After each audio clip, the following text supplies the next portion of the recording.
Welcome to the One Year Bible, July 28.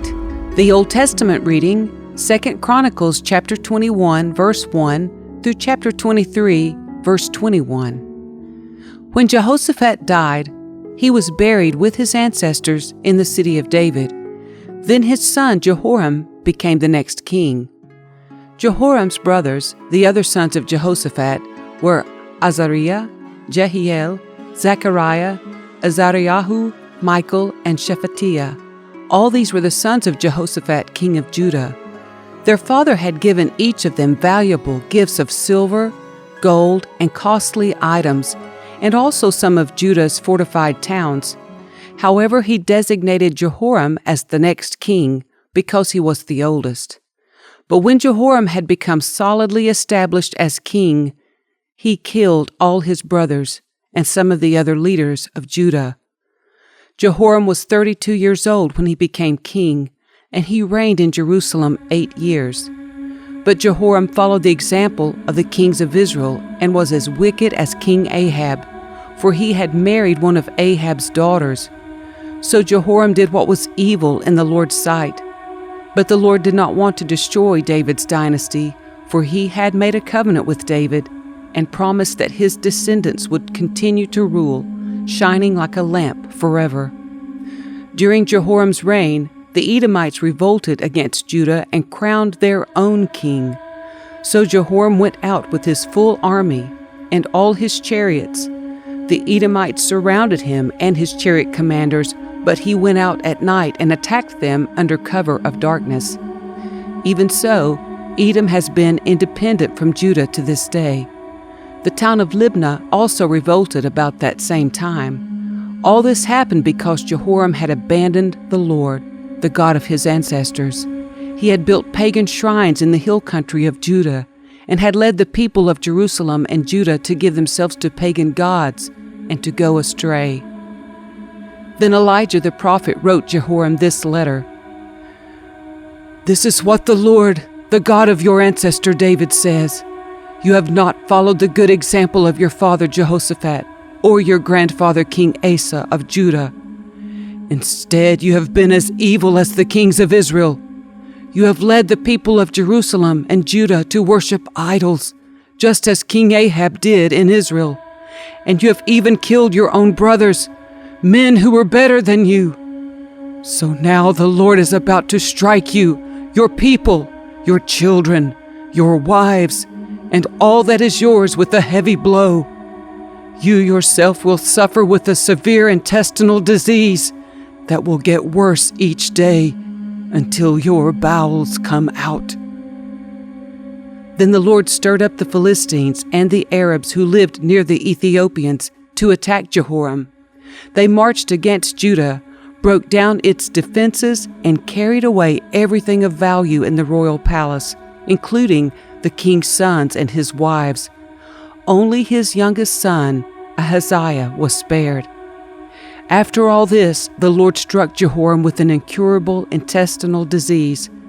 The disease grew worse and worse, and at the end of 2 years, it caused his bowels to come out, and he died in agony. His people did not build a great funeral fire to honor him as they had done for his ancestors. Jehoram was 32 years old when he became king, and he reigned in Jerusalem 8 years. No one was sorry when he died. They buried him in the city of David, but not in the royal cemetery. Then the people of Jerusalem made Ahaziah, Jehoram's youngest son, their next king, since the marauding bands who came with the Arabs had killed all the older sons. So Ahaziah, son of Jehoram, reigned as king of Judah. Ahaziah was 22 years old when he became king, and he reigned in Jerusalem 1 year. His mother was Athaliah, a granddaughter of King Omri. Ahaziah also followed the evil example of King Ahab's family, for his mother encouraged him in doing wrong. He did what was evil in the Lord's sight, just as Ahab's family had done. They even became his advisors after the death of his father, and they led him to ruin. Following their evil advice, Ahaziah joined Joram, the son of King Ahab of Israel, in his war against King Hazael of Aram at Ramoth Gilead. When the Arameans wounded Joram in the battle, he returned to Jezreel to recover from the wounds he had received at Ramoth. Because Joram was wounded, King Ahaziah of Judah went to Jezreel to visit him. But God had decided that this visit would be Ahaziah's downfall.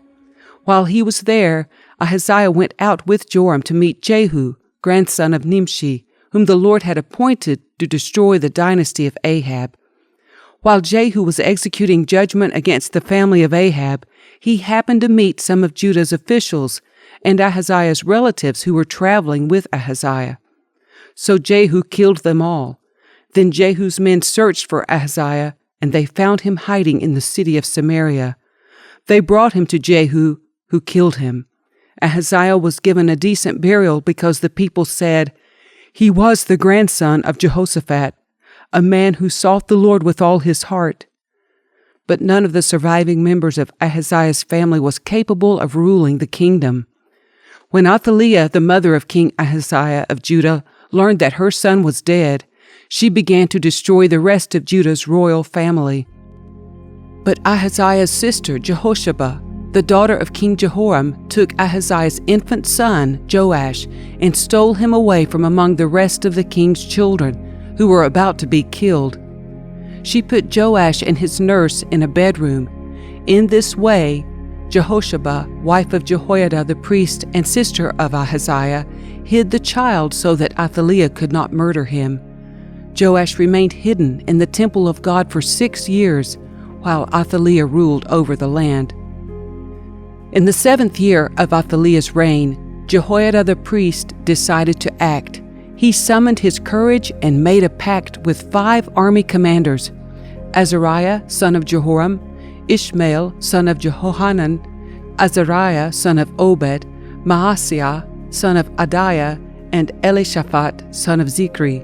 These men traveled secretly throughout Judah and summoned the Levites and clan leaders in all the towns to come to Jerusalem.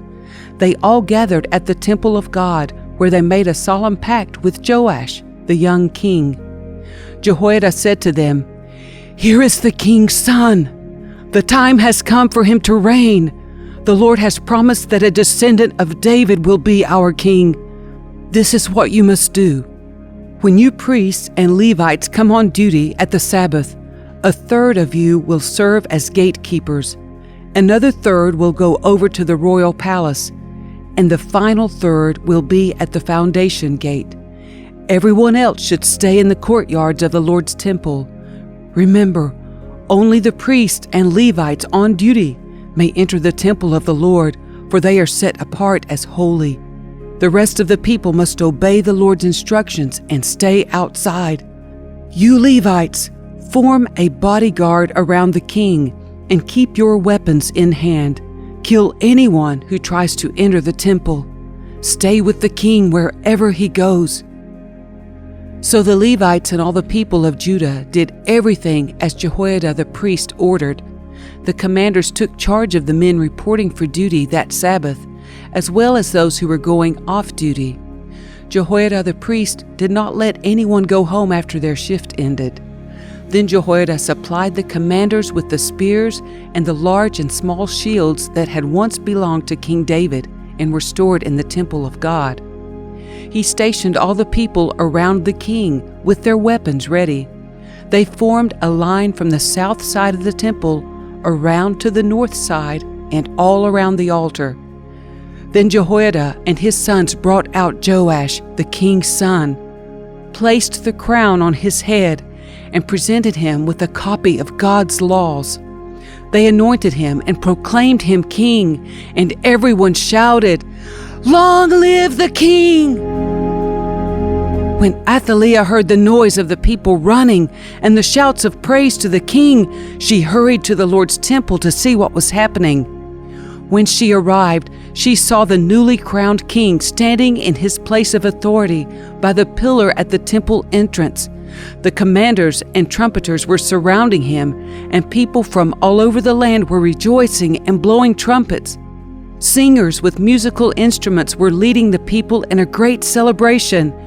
When Athaliah saw all this, She tore her clothes in despair and shouted, "Treason! Treason!"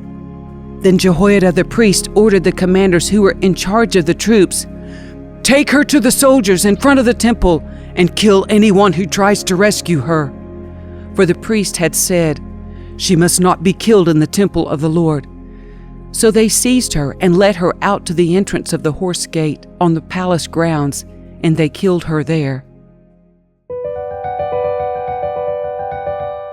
Then Jehoiada made a covenant between himself and the king and the people that they would be the Lord's people. And all the people went over to the temple of Baal and tore it down.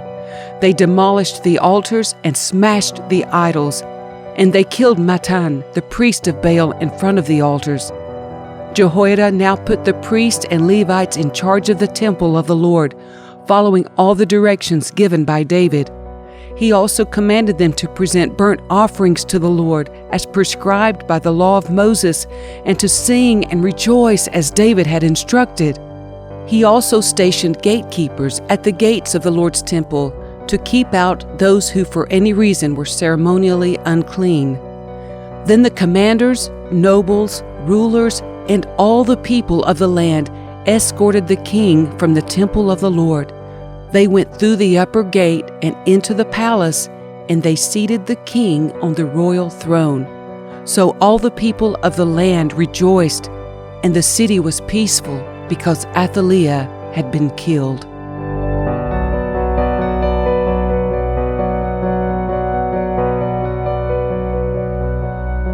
The New Testament reading, Romans chapter 11, verses 13 through 36. I am saying all this especially for you Gentiles. God has appointed me as the apostle to the Gentiles. I stress this, for I want somehow to make the people of Israel jealous of what you Gentiles have, so I might save some of them. For since their rejection meant that God offered salvation to the rest of the world, their acceptance will be even more wonderful. It will be life for those who were dead. And since Abraham and the other patriarchs were holy, their descendants will also be holy, just as the entire batch of dough is holy, because the portion given as an offering is holy. For if the roots of the tree are holy, the branches will be too. But some of these branches from Abraham's tree, some of the people of Israel, have been broken off. And you Gentiles, who were branches from a wild olive tree, have been grafted in. So now you also receive the blessing God has promised Abraham and his children, sharing in the rich nourishment from the root of God's special olive tree. But you must not brag about being grafted in to replace the branches that were broken off. You are just a branch, not the root. Well, you may say, those branches were broken off to make room for me. Yes, but remember, those branches were broken off because they didn't believe in Christ, and you are there because you do believe. So don't think highly of yourself, but fear what could happen. For if God did not spare the original branches, He won't spare you either. Notice how God is both kind and severe. He is severe toward those who disobeyed, but kind to you if you continue to trust in His kindness. But if you stop trusting, you also will be cut off. And if the people of Israel turn from their unbelief, they will be grafted in again, for God has the power to graft them back into the tree. You, by nature, were a branch cut from a wild olive tree. So if God was willing to do something contrary to nature by grafting you into His cultivated tree, He will be far more eager to graft the original branches back into the tree where they belong. I want you to understand this mystery, dear brothers and sisters, so that you will not feel proud about yourselves. Some of the people of Israel have hard hearts, but this will last only until the full number of Gentiles comes to Christ, and so all Israel will be saved. As the Scriptures say, the one who rescues will come from Jerusalem, and He will turn Israel away from ungodliness. And this is my covenant with them, that I will take away their sins. Many of the people of Israel are now enemies of the good news, and this benefits you Gentiles. Yet they are still the people He loves, because He chose their ancestors, Abraham, Isaac, and Jacob. For God's gifts and His call can never be withdrawn. Once you Gentiles were rebels against God, but when the people of Israel rebelled against Him, God was merciful to you instead. Now they are the rebels, and God's mercy has come to you, so that they too will share in God's mercy. For God has imprisoned everyone in disobedience, so He could have mercy on everyone. Oh, how great are God's riches and wisdom and knowledge! How impossible it is for us to understand His decisions and His ways. For who can know the Lord's thoughts? Who knows enough to give Him advice? And who has given Him so much that He needs to pay it back? For everything comes from Him and exists by His power and is intended for His glory. All glory to Him forever. Amen.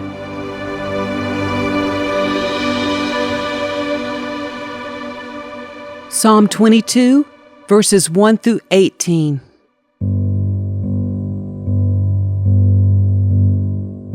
My God, why have you abandoned me?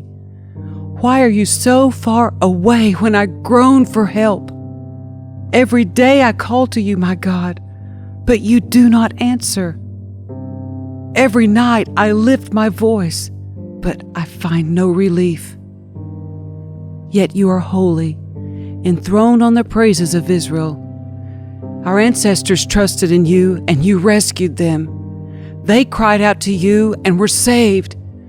They trusted in you and were never disgraced. But I am a worm and not a man. I am scorned and despised by all. Everyone who sees me mocks me. They sneer and shake their heads, saying, "Is this the one who relies on the Lord? Then let the Lord save him. If the Lord loves him so much, let the Lord rescue him." Yet you brought me safely from my mother's womb and led me to trust you at my mother's breast. I was thrust into your arms at my birth. You have been my God from the moment I was born. Do not stay so far from me, for trouble is near, and no one else can help me. My enemies surround me like a herd of bulls. Fierce bulls of Bashan have hemmed me in. Like lions, they open their jaws against me, roaring and tearing into their prey. My life is poured out like water, and all my bones are out of joint. My heart is like wax, melting within me. My strength has dried up like sun-baked clay. My tongue sticks to the roof of my mouth. You have laid me in the dust and left me for dead. My enemies surround me like a pack of dogs. An evil gang closes in on me. They have pierced my hands and feet. I can count all my bones. My enemies stare at me and gloat. They divide my garments among themselves and throw dice for my clothing. Proverbs 20, verse 7. The godly walk with integrity. Blessed are their children who follow them.